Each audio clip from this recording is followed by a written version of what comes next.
Today's topic: obstructive sleep apnea. First of all, we need to understand the pathophysiology of obstructive sleep apnea, recognize the symptoms, determine the appropriate sleep testing, treatment options, or also when we refer to a sleep specialist. Ventilation during sleep apnea: decrease the ventilatory motor neuron output leading to decrease to tidal volume and minute ventilation. Upper dilatory muscles relaxation leading to reduced luminal caliper and increased resistance. Increase the partial pressure of carbon dioxide too and decreasing in oxygen. Breathing become more dependent on central hemiresponsiveness.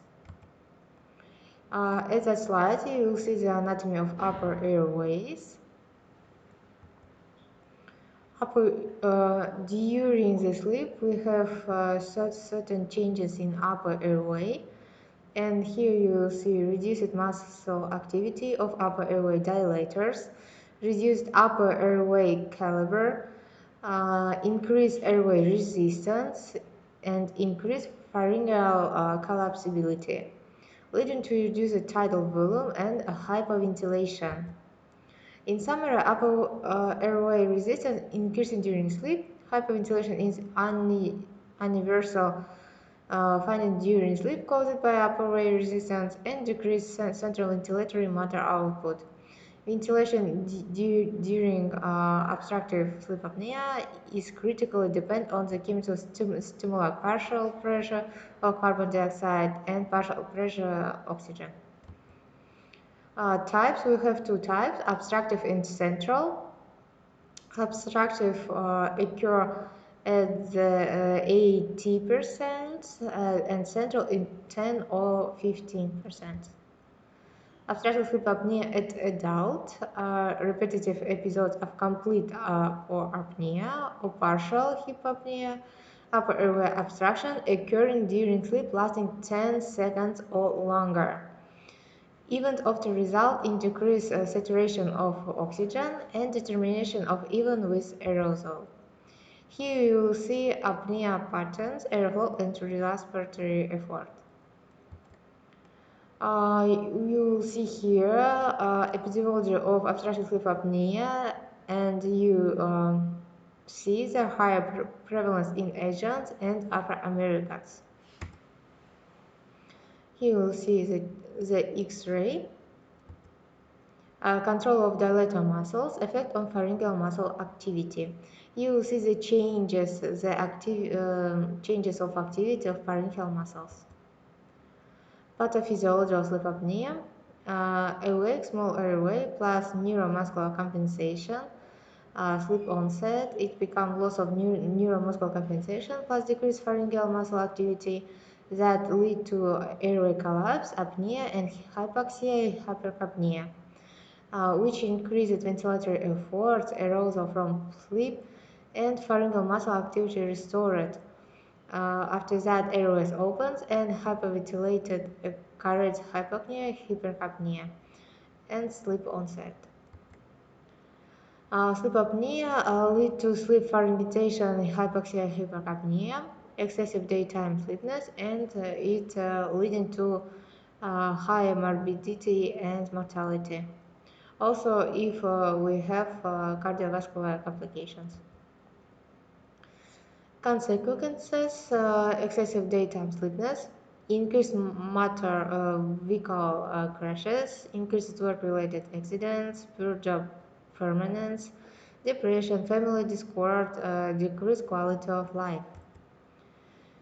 Cardiovascular symptoms: systemic hypertension, cardiac arrhythmias, myocardial ischemias, cardiovascular diseases, and pulmonary hypertension or cor pulmonale.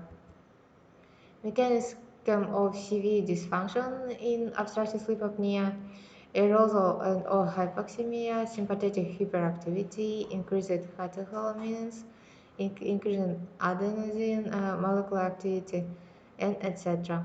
All improved by treatment of obstructive sleep apnea. Pulmonary hypertension prevalence in 10-30% if pulmonary function is normal, 7-3% if airflow obstruction presents.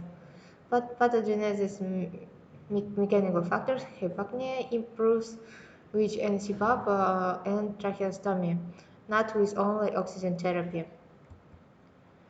The risk factors obesity, increasing age, male gender, anatomic abnormalities of upper airways, family history, alcohol, sedative use, smoking, associated conditions. Hypothyroidism, acromegaly, amyloidosis, vocal cord paralyzing, and etc. Diagnosis, you also must ask patient about their his snoring, loud, chronic, nocturnal gasping and choking, ask bed partner, automobile or work-related accidents, personality changes, or cognitive problems.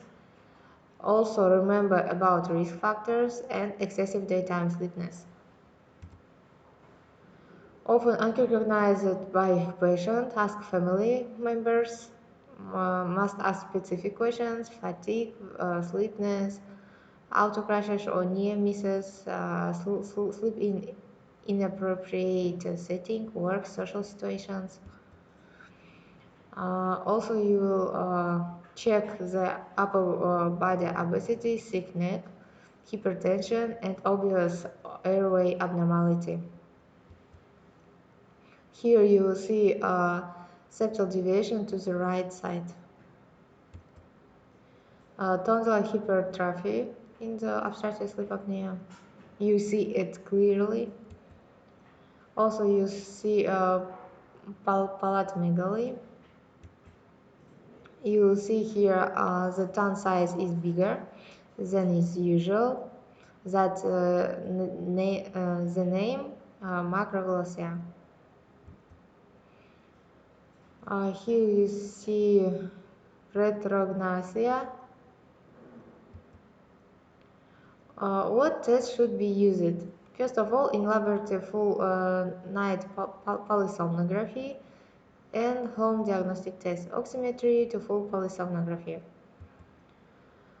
Signs and symptoms of the disease, excessive daytime sleepiness, hypertension, and other cardiovascular outcomes.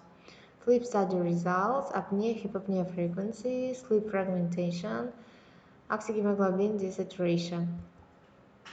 Why we need to treat the obstructive sleep apnea? First of all, improve bed partner sleep, improve patient sleep, elevate daytime sleepiness, reverse cognitive impairment, improve diurnal blood pressure, minimize cardiovascular risk, reverse pulmonary hypertension and or hypercapnia. Treatment of obstructive sleep apnea, disordered breathing, behavioral, weight loss, postural therapy, avoid ethanol and tobacco, mechanical positive airway pressure, or oral appliance, and surgical. We use mechanical intervention. That means when we use positive airway pressure, and we have several types of that. Continuous positive airway pressure, CPAP, B-level positive airway pressure, BPAP or B-level PAP, self-adjusting positive airway pressure, and expiratory pressure release, oral appliances, and other limited role medications and oxygen. And here you will see the mechanism of the positive airway pressure. It's that picture. Thank you for your attention.